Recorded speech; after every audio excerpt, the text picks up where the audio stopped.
سیدہ زینب بنت علی علیہ السلام کی نسل کربلا میں ختم ہوئی نہیں، مک نسل گئی بی بی زینب دی، یا اس کے متبادل پڑھا جاتا ہے مک نسل گئی عبداللہ دی۔ جو اردو میں پڑھتے ہیں وہ کیا پڑھ دیتے ہیں؟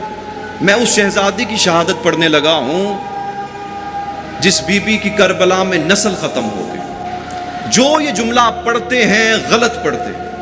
ایک بندے کو عربی فارسی نہ الگ بات ہے، غربت کی انتہا یہ ہے کہ ہمارے پڑھنے والے اردو کتابیں بھی نہیں پڑھتے۔ بی بی کی اولاد تھی کتنی؟ 4 بیٹے تھے، 1 بیٹی تھی۔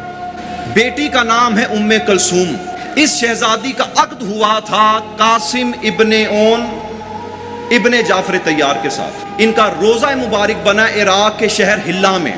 جب آپ ہلا جائیں وہاں پہ ام کلثوم بنت عبداللہ ابن جعفر طیار کا روزہ موجود ہے، جا کے زیارت کیجئے گا۔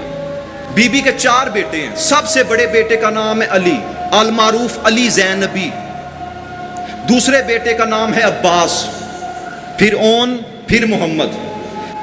سیدہ کی نسل چلی ہے ان کے بڑے بیٹے علی زینبی سے۔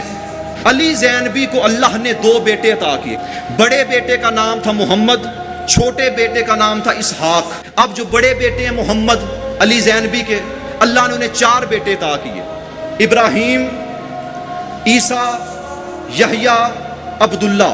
ان 4 کی بھی نسل چلی ہے۔ دوسرے بیٹے ہیں اسحاق جو علی زینبی کے بیٹے ہیں، اللہ نے انہیں 7 بیٹے عطا کیے، محمد، عبداللہ، حمزہ، حسن، قاسم، جعفر، عبداللہ اصغر۔ ان 7 کی بھی نسل چلی۔ یہ بی بی زینب کے رشتے میں کیا لگے؟ پڑپوتے۔ تو بی بی کی نسل کربلا میں ختم کیسے ہو گئی؟ میرے پاس عربی فارسی کتابوں کے 32 کتابوں کے حوالہ جات موجود ہیں۔ میں آسان کتابوں کے 2 کتابوں کے حوالے دے دیتا ہوں، جا کے تلاش کیجئے گا۔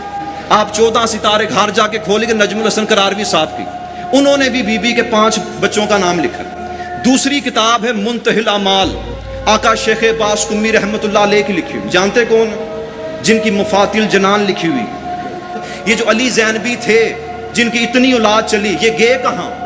جب امام حسین علیہ السلام نے مدینہ چھوڑنے کا ارادہ کیا نا، علی زینبی نے کہا میں نے ساتھ جانا۔ امام فرمایا علی زینبی تم میرے ساتھ نہیں جا سکتے، تم مدینہ میں رک جاؤ تاکہ میرے علوم، میرے پیغامات لوگوں تک پہنچانا۔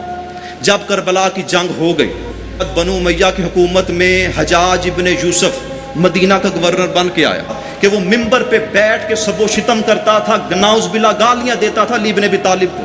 اس نے ایک دن کہا کہ وہ عبداللہ ابن جعفر طیار، وہ ملکہ شام زینب بنت علی کا بیٹا موجود ہے مدینہ میں، المعروف علی زینبی، اسے دربار میں بلا کر لاؤ۔ جب سرکار دربار میں آئے، اس بغیرت نے سب و شتم شروع کیا۔ تاریخ کہتی پہلی مرتبہ زندگی میں علی زینبی نے پاؤں سے جوتا اتارا، اس کے منہ پہ جوتا مارا۔ اس نے سپاہی کو حکم دیا اسے زندان میں ڈال دو، اگر علی زینبی کو میں مدینہ میں قتل کروں گا تو پہلے لوگ ہماری حکومت کے خلاف ہیں، بغاوت ہو جائے گی۔ کچھ ماہ کے بعد رہا کیا۔ علی زینبی نے 40 افراد لیے اور ایران کی جانب ہجرت کی۔ ایران جائیں، وہاں پہ کاشان شہر ہے، کاشان کے نزدیک چھوٹا سا گاؤں، اس کا نام ہے ازوار۔ کیا جب اس مقام پہ بی بی زینب کا یہ شہزادہ پہنچا، 40 افراد پہنچے، حجاج ابن یوسف نے پیچھے فوج بھیجی تھی، جو ایران میں اس کا نمائندہ تھا، اس کا نام تھا طاہر ورامینی، اس نے گھیر لیا۔ صبح جنگ شروع ہوئی، عصر تک جنگ ہوتی رہی، سارے شہید ہو گئے، علی زینبی شہید نہیں ہوئے۔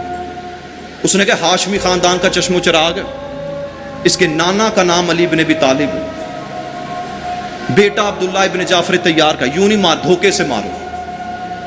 ایک بندہ دیوار کا سہارا لے کے کھڑا ہو گیا، اس نے تلوار کا وار کیا، علی زینبی کا جو سر تھا نا پیشانی تک 2 حصوں میں تقسیم ہو گئے۔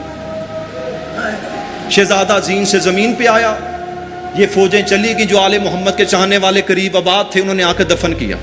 اپنے موبائل پہ گوگل میپ پہ سرچ کیجئے گھر جا کے، شرائن آف علی بن عبداللہ، نیچے آ جائے گا ازوار ویلیج ایران، سرچ کریں گے سامنے روزہ بھی مل جائے گا۔